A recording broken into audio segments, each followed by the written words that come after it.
नमस्कार, मैं हूं आपके साथ गौरव राजेंद्र और आपको सीधे लिए चलते हैं चंडीगढ़, जहां पर नशा मुक्त चंडीगढ़ अभियान के अंतर्गत पदयात्रा आयोजित की गई है, जिसमें मुख्यमंत्री नायब सिंह सैनी शामिल हुए।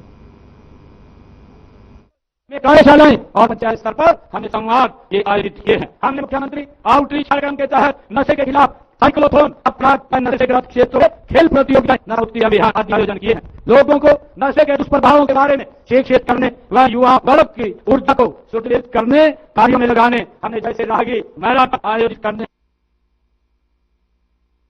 से भी हमने युवाओं को हमारे इस नशे से दूर रहने के लिए लगातार हम कार्यक्रम कर रहे हैं। मुझे आज बताते कि हमने नशा तस्करों के खिलाफ भी तो चंडीगढ़ में नशा मुक्त चंडीगढ़ को लेकर जो है लगातार साइक्लोथॉन यात्रा जो है निकाली जा रही है। 2.0 जो है ये यात्रा निकाली जा रही है। तमाम चंडीगढ़ प्रदेश भर में जो है मुख्यमंत्री नायब सिंह सैनी इस कार्यक्रम को लगातार संबोधित करते हुए और लगातार इसकी जो है तारीफ करते हुए भी देखे गए हैं। और साथ ही साथ पूरे प्रदेश की अगर बात की जाए तो नशे की जद से अलग करने के लिए, युवाओं में एक अलग संदेश देने के लिए नशे के खिलाफ जितनी भर जो प्रणाली है और जितनी भर जो प्रशासन एक्शन ले सकता है वो लगातार लिए जा रहे हैं। लेकिन अब नशे के अंतर्गत जो है नशा मुक्त चंडीगढ़ बनाने की जद में जो है ये मुख्यमंत्री नायब सिंह सैनी इस कार्यक्रम में शामिल हुए कि किस तरीके से जो है इस अभियान को आगे तक लिया जा सके। और इसमें हमने देखा कि साइक्लोथॉन 2.0 यात्रा के माध्यम से इसमें युवाओं को साफ संदेश देने की कोशिश की जा रही है। युवाओं को ज्यादा से ज्यादा इस अभियान से जोड़ने की कोशिश की जा रही है कि युवा इसमें आकर जो है जुड़े और एक अच्छा प्रदेश, एक नशा मुक्त जो है प्रदेश यहाँ पर बनता हुआ दिखाई दे। और उसी कड़ी में जो है प्रदेश सरकार लगातार के तहत ये पदयात्रा आयोजन किया गया है। आज जो ये नशे के खिलाफ ये मिसाल चली है, ये मिसाल अब एक एक घर के अंदर ये जाएगी और मुझे पूर्ण विश्वास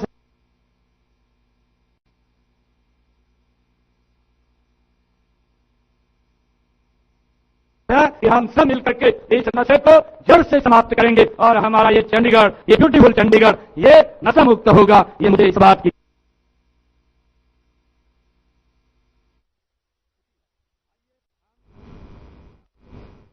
नशा मुक्त अभियान के अंतर्गत साइक्लोथॉन 2.0 पदयात्रा जो है अब चंडीगढ़ के भीतर जो है अब शुरू होने जा रही है। और जिसकी जो है अगवानी करते हुए और जिसको संबोधित करते हुए यहाँ पर सीएम सैनी मंच से साफ तौर से संदेश देते हुए कि अब जो है ये जो हमारा खूबसूरत चंडीगढ़ है उसको नशा मुक्त बनाने की तरफ जो है अग्रसर है और कदम बढ़ा चुका है। और उसी के मद्देनजर जो है अब साइक्लोथॉन 2.0 यात्रा पदयात्रा चंडीगढ़ से यहाँ पर शुरुआत करने जा रहे हैं कि किस तरीके से जो है इसकी ज्यादा से ज्यादा संदेश जो है लोगों तक पहुंचे और युवा बुजुर्ग सब जो है इससे जुड़े।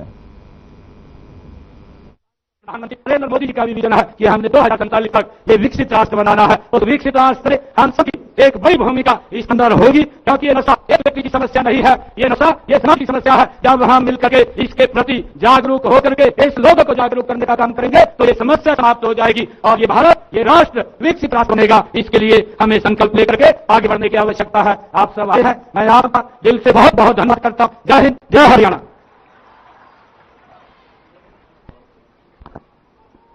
बहुत बहुत धन्यवाद। खबरों में आगे बढ़ते हैं। मुख्यमंत्री Nayab Singh Saini quality insurance conclave में मौजूद रहे और इस दौरान उन्होंने क्वालिटी इंश्योरेंस अथॉरिटी की तरफ से तैयार मानक संचालन विधियां और प्रक्रियाओं का लोकार्पण किया। कार्यक्रम में जन स्वास्थ्य अभियांत्रिकी और लोक निर्माण मंत्री रणवीर गंगवा, विकास और पंचायत मंत्री कृष्ण पंवार भी मौजूद रहे। इसको लेकर सीएम सैनी ने कहा कि गुणवत्ता ही विकास और व्यक्तित्व की पहचान है। पंजाब के नेताओं से मेरा आग्रह है, मैंने कल भी आग्रह किया था कि वो पंजाब की आवाम की लोगों के हित में काम करें। इस प्रकार की राजनीति, ये घटिया राजनीति मत करें, क्योंकि गुरुओं की वो धरती है, हम गुरुओं को प्रणाम करते हैं। हरियाणा कोई बाहर का नहीं है, हरियाणा तो उसी का भाग है, वहीं से आया है। और इस प्रकार की राजनीति घटिया स्तर की करनी, वो किसी के लिए भी ठीक नहीं है। हम सिंचाई के लिए पानी नहीं था, ये तो जो पानी हमारे पास आ रहा है उसी पानी की हम बात कर रहे हैं। पिछला रिकॉर्ड उठा करके देख लीजिए, पिछले रिकॉर्ड में कब कितना पानी वो मिला है, उसी पानी को लेकर के बात कर रहे हैं। और हमने बार बार कहा कि ये प्राकृतिक का स्रोत है और ये वेस्टेज चला जाएगा पाकिस्तान में, जो हमारे निहत्थे लोगों का खून बहाने का काम करता है। इस बात को हमें देखिए, इस बात को मैं ये बार बार हम अपील कर रहे हैं कि ये जो पानी है, जो पीछे जितना पानी आता था, हम उतना पानी के लिए ही बोल रहे हैं, हम फालतू पानी के लिए नहीं बोल रहे हैं। हरियाणा और पंजाब के बीच में पानी को लेकर विवाद चल रहा है और इस बीच जो है भाखड़ा बीच मैनेजमेंट बोर्ड ने फैसला सुनाया था कि पंजाब को हरियाणा को जो है अतिरिक्त पानी देना होगा, लेकिन इसको लेकर दोनों के बीच में टकराव नजर आ रहा है।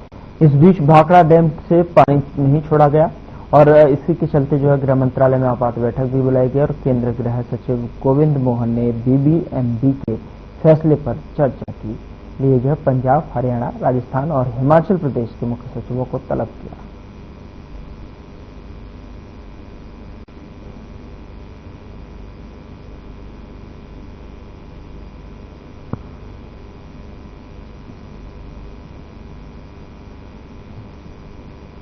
हरियाणा पंजाब के बीच में पानी को लेकर चल रहे विवाद के बाद भारत सरकार के गृह सचिव द्वारा बुलाई गई बीबीएमबी के लिए बैठक के बाद सीएम सैनी ने सर्वदलीय बैठक बुलाई है, जिसको लेकर कांग्रेस के हरियाणा प्रदेश अध्यक्ष ने सरकार पर तंज कसते हुए कहा कि हरियाणा सरकार की तरफ से बुलाए गए सर्वदलीय बैठक पहले बुलाई गई जानी चाहिए थी, लेकिन देर आए दुरुस्त आए।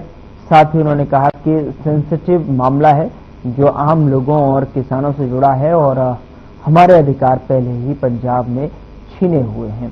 उन्होंने और क्या कुछ कहा, आप भी सुनिए। और इससे पहले होनी चाहिए थी, पर देर आए दुरुस्त आए। सरकार को इसमें ये इतना सेंसिटिव मैटर है, सीधा हमारे हरियाणा प्रदेश की आम जनता से जुड़ा हुआ है, किसानों से, गरीब लोगों से, पीने के पानी की, सिंचाई के पानी की, सीधा ये मैटर है। और किस तरह से जो हमारा अधिकार है वो पहले ही छीने हुए पंजाब, हमारे जो SYL है उसको इन्होंने वो पूरी तरह से उसको तहस नहस कर रखा है। और सुप्रीम कोर्ट के फैसले के बावजूद भी वो सुप्रीम कोर्ट का फैसला ये सरकार जो ट्रिपल इंजन की सरकार बनती है वो उस फैसले को इम्प्लीमेंट नहीं करा पाए।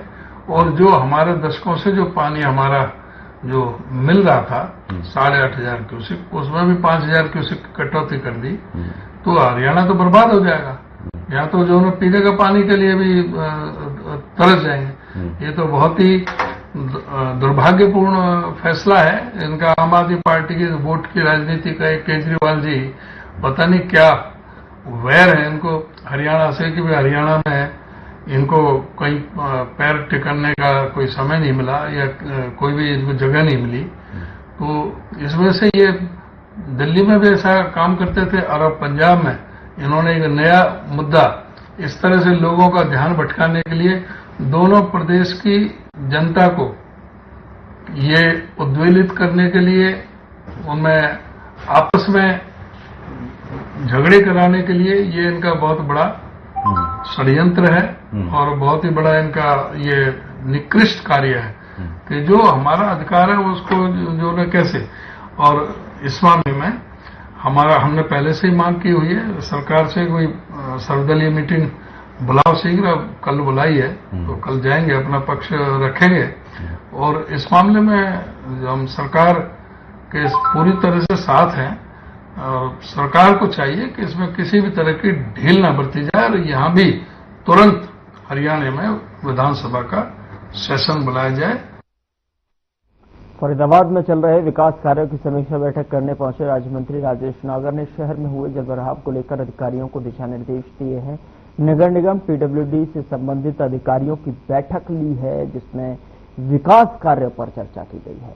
इसी के साथ बरसात की वजह से हुए जलभराव को लेकर मशीनरी और अन्य सामान खरीदने के लिए भी कहा गया है ताकि भविष्य में जलभराव ना हो।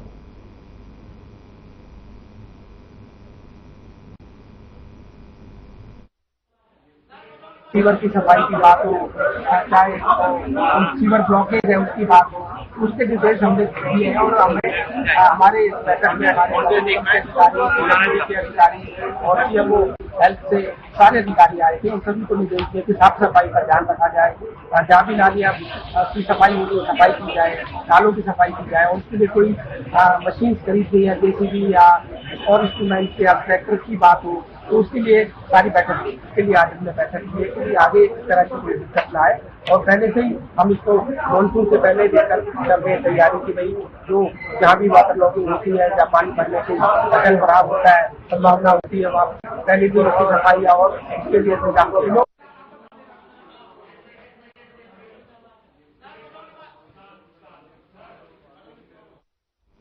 फतेहाबाद पुलिस अधीक्षक सिद्धांत जैन आईपीएस के दिशा निर्देशानुसार चलाए जा रहे अपराध मुक्त अभियान के तहत संजय कुमार डीएसपी मुख्यालय फतेहाबाद एबीटी स्टाफ की सतर्कता और त्वरित कार्रवाई के चलते एक युवक को काबू किया गया है, जिसके कब्जे से भारी मात्रा में अवैध असला बरामद किया गया है।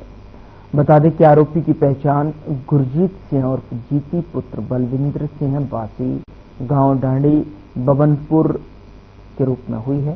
प्रेस कॉन्फ्रेंस कर जानकारी देते हुए डीएसपी संजय कुमार ने बताया कि एबीटी प्रभारी वेद के नेतृत्व में पुलिस टीम की बड़ी कार्रवाई हुई है।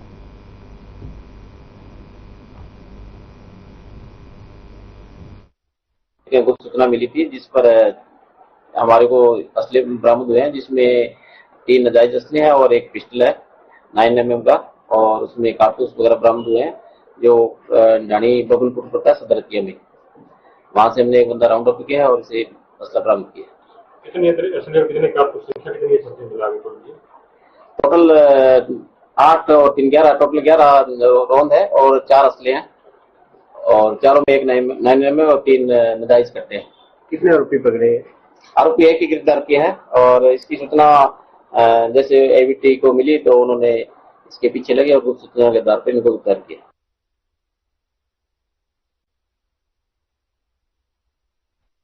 नारनौल की नगरपालिका सफाई और फायर ब्रिगेड के कर्मचारियों ने नगरपालिका के प्रांगण में इकट्ठा होकर काले झंडे और उल्टी झाड़ू का प्रदर्शन धरना दिया है। आपको बता दें कि उसके बाद नगरपालिका सचिव प्रदीप कुमार को अपनी मांगों को लेकर सीएम के नाम ज्ञापन दिया गया। कर्मचारी नेता नरेश कुमार ने कहा कि सरकार समझौता करती है पर उस पर अमल नहीं होता है और हमारी मांगों को पूरा नहीं किया जाता।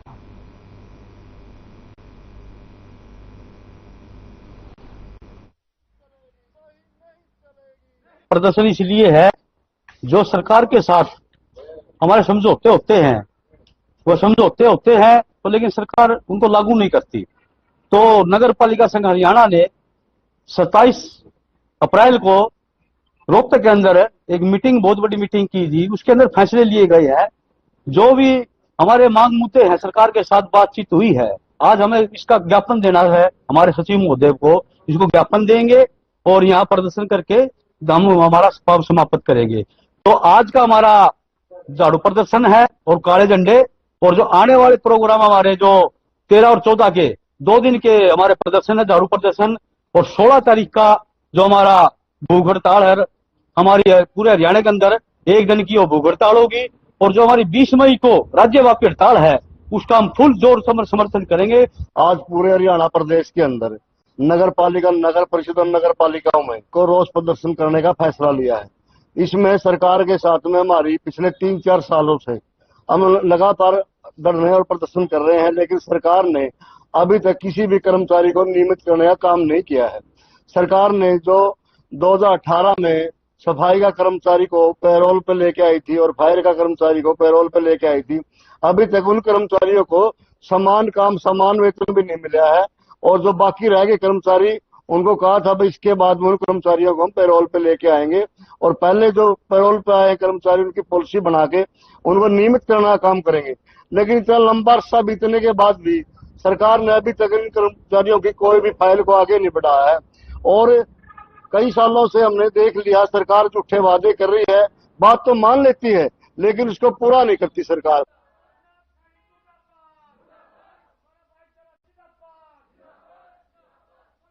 भिवानी जिले के हालवास गांव में प्रशासन द्वारा किए जा रहे अतिक्रमण हटाने के अभियान ने जो है गांव में हड़कंप मचा दिया है। बता दें कि कोर्ट के आदेशों के तहत गांव की फिरनी पर बनी हुई दर्जनों मकानों को तोड़ा जा रहा है और इस कार्रवाई में सबसे अधिक नुकसान गरीब और मजदूर तबके के लोगों का हो रहा है। कहा कि वर्ष 1992 से पहले बने मकानों में वे रह रहे हैं। उनके बुजुर्गों ने मकान बनाया था, उस समय पटवारी और पंचायत कहां थे। उन्होंने कहा कि कुछ लोग अपने स्वास्थ्य और स्वार्थ की राजनीति को लेकर उनके मकानों को टारगेट बना रहे हैं। ग्रामीणों ने कहा कि भारी पुलिस फोर्स का बल और पीला पंजा घुमाकर के ग्रामीणों को पंचायत अधिकारी भयभीत कर रहे हैं। पीड़ित ग्रामीण प्रदेश सरकार और के मुख्यमंत्री, जनप्रतिनिधियों और माननीय कोर्ट से गुहार लगा रहे हैं कि उन्हें न्याय दिया जाए।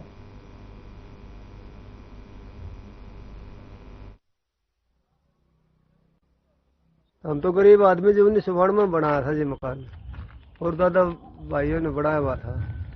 तो अब हमारे पास न रोजगार है न कोई और मकान प्रशासन ने बोल दिया अभी तोड़ना पड़ेगा 6.5 फुट जगह ज्यादा आपके। अब उस टाइम हमारे को पता नहीं था जी। अब हम गरीब आदमी है, इसको फोड़ रहे हैं, दुख हो रहा है बहुत। कहाँ से क्या होगा जी। एक तो सरकार दे रही है जी गरीबों को मकान देने का वादा, एक हमारे 2 फुट ज्यादा 3 फुट ज्यादा तो भी मकान तोड़वा रही है। हम गरीब आदमी, ना हमारे को कोई सहायता मिली है और पीड़ा कार्ड है जी हमारे को, ना कोई मरम्मत का पैसा मिला है, कोई हमारी तरफ ध्यान नहीं दे रहा। सांसद और विधायक से हमारी प्रार्थना है जी हमारे समस्या का समाधान कराया जाए, कुछ पैसा दिवाया जाए इस गरीब आदमियों को, नहीं तो हम आगे आने वाले टाइम में प्रशासन को बता देंगे, सबको बता देंगे। 6 साल से रह रहे हैं, जबरदस्ती तोड़ रहे हैं, ये बना के कहाँ रहे हम ही। सरकार ने तोड़े, सरकार ने नंबरी प्लाट में लोड़े ही है, कोई फालतू नहीं चढ़ा कि हमारी प्लाट तो पूरे करोगी सरकार। हमको न्याय चाहिए, हमको न्याय चाहिए। तो सरकार ने कोई आर्थिक मदद या कोई ऐसे तोड़ने के लिए कोई मुआवजा वगैरह कोई कुछ नहीं दिया, नहीं कोई मुआवजा दिया, न कोई लोन नहीं दिया, कुछ भी नहीं दिया बाबू जी। तो नोटिस दिए हैं तोड़ने के लिए? हाँ भेजा था जी, नोटिस आया था जी। हाँ जी दिया था बाबू जी। चरखी दादरी जिले के ग्रामीण क्षेत्रों में गर्मी के मौसम में पेयजल समस्या बनी हुई है, जिसको लेकर ग्रामीणों को परेशानी का सामना करना पड़ रहा है। साथ ही आपको बता दें कि गांव जावा के ग्रामीणों ने बताया कि गांव जावा में जलघर तो बना हुआ है, लेकिन फिल्टर काम न करने की वजह से आज तक पेयजल आपूर्ति नहीं हो पाई है। उन्होंने बताया कि गांव में बोर का पानी सप्लाई होता है जो पीने लायक नहीं है, जिसके कारण ग्रामीणों को महंगे दामों पर टैंकर मंगवाना पड़ रहा है। इसको लेकर जो है ग्रामीणों ने बताया कि सरकार की तरफ से हर घर स्वच्छ जल मुहैया करवाने के दावे किए जाते हैं, लेकिन धरातल पर गंभीर समस्या बनी हुई है। ग्रामीणों ने आगे बताया कि अगर जल पेयजल की समस्या का समाधान नहीं हुआ तो ग्रामीण धरना प्रदर्शन करने पर मजबूर हो।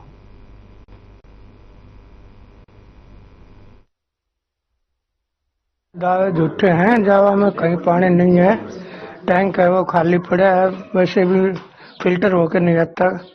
बोर का पानी देते हैं पीने के लिए, मंगाते हैं जी टैंकर से मंगा कर पानी पीते हैं गांव वाले, क्योंकि गांव में पानी तो है नहीं, पीने का मीठा पानी है नहीं, सप्लाई आती नहीं है, तो टैंकर से ही लेते।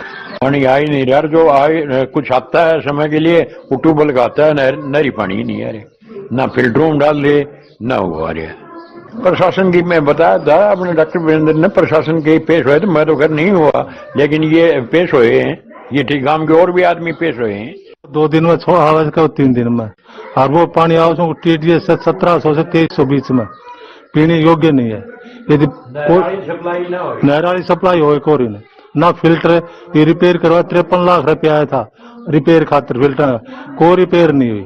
वो ये बिजली सारा देख के इसलिए कोई रिपेयर नहीं हो रही। वो इतना सब मतलब नहरा पानी को आवन पहले कई अधिकारी DC तक जा लिया, DC ने को प्रोग्राम भी आ लिया, फिर वो DC ट्रांसफर होने, DC भी आना तो वो ग्राम जात बोले भी मैं आऊंगा और खुद देखूंगा।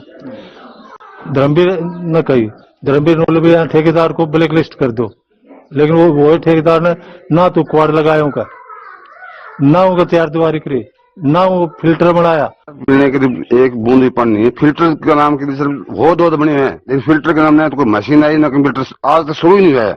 वाटर टैंक बने कितने दिन हो गया है, नहर से पानी आता है, इधर टैंक के अंदर जो है कोई भी सुविधा नहीं है जिससे पानी फिल्टर किया जा सके। हमसे ये अपील है कि जल्दी से जल्दी फिल्टर की कार्रवाई की जाए, फिल्टर के अंदर जो बजरी है कुछ भी मंगाया जाए, स्टाफ पूरा किया जाए ताकि फिल्टर का पानी किया जाए। एक अभी बोर का पानी पड़ने से सप्लाई के नाम से एक परसेंट कुछ भी नहीं है। हम कहने के लिए आप गाँव सप्लाई आ रही है, देते बोर से देते हैं, उस पानी को न तो पीने लायक है, क्या कुछ कपड़ा धोने के लिए ऐसे भर लेते हैं और कोई फायदा नहीं, पीने के नाम के बच्चों ने बिल्कुल नहीं है। सप्लाई पूरे गांव में पूरे ठेठ तक है नहीं, जहां भी आती है कुछ जोड़ आती है, पाइपलाइन लीकेज हर जगह। स्टाफ को कहने के बाद नल मर ही नहीं छोड़ता। अब तुम भी कहो 4 स्टाफ आदमी बैठे इधर, कोई काम नहीं करते है।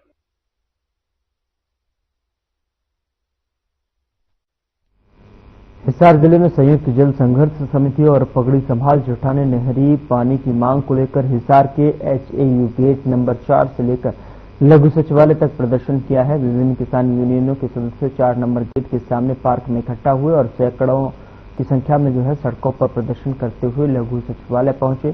किसान संगठनों ने हिसार जिला प्रशासन को जो है प्रधानमंत्री के नाम ज्ञापन भी सौंपा है। वहीं किसान नेताओं का कहना है कि भाखड़ा बांध निर्माण से मार्च 2025 तक हरियाणा को पीने और खेती के लिए पर्याप्त पानी मिलता रहा। पिछले महीने भाखड़ा सिस्टम की नहरों में 1 महीने की बंदी के बाद पंजाब ने पर्याप्त पानी देने से इनकार कर दिया।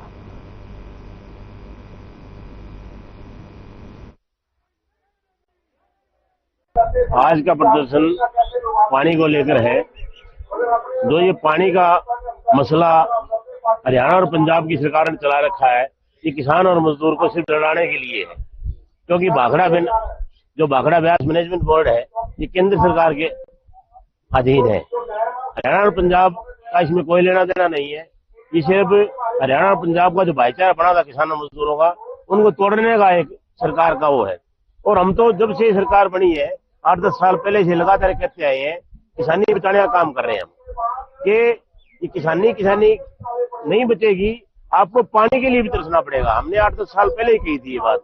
ये ऑनलाइन सिस्टम जो करेंगे पानी का, आपको पीने के पानी की भी बोतल ऑनलाइन ही लेनी पड़ेगी। ये असल में तो जो ये लड़ाई है ये सेंटर सरकार की है, इसके साथ लड़ाई है।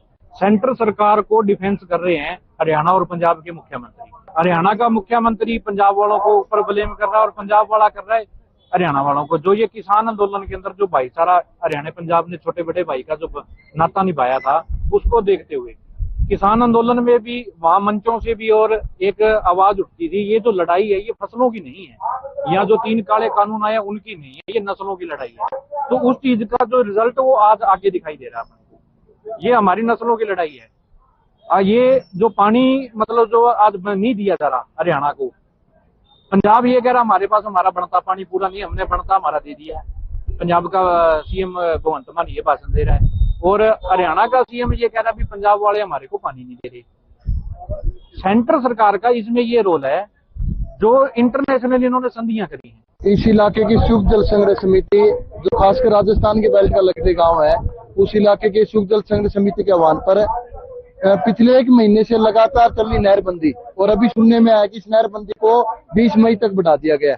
इन नहरों में पानी आए इस मांग को लेकर इस शुद्ध जल संग्रह समिति ने ये प्रदर्शन किया, जिसमें पगड़ी समाज जटा किसान संग्रह समिति के लोग भी बड़ी संख्या में शामिल हुए। और नहरों में पानी आए क्योंकि अकेला अभी बिजाई का मामला नहीं रहा है। ये इलाका जो राजस्थान के साथ में लगती बेल्ट है, जिसमें ये 4-5 जिले आ जाते हैं, जिसमें चाहे हिसार की बात हो या फतेहाबाद हो, सरसा हो, महेंद्रगढ़ हो, भिवानी हो, इस इलाके में पीने के पानी का भी बड़ा मोटा संकट खड़ा हो गया है। तो कितने कमाल की बात है कि 700 TDS तक का पानी लोग पीने को मजबूर है।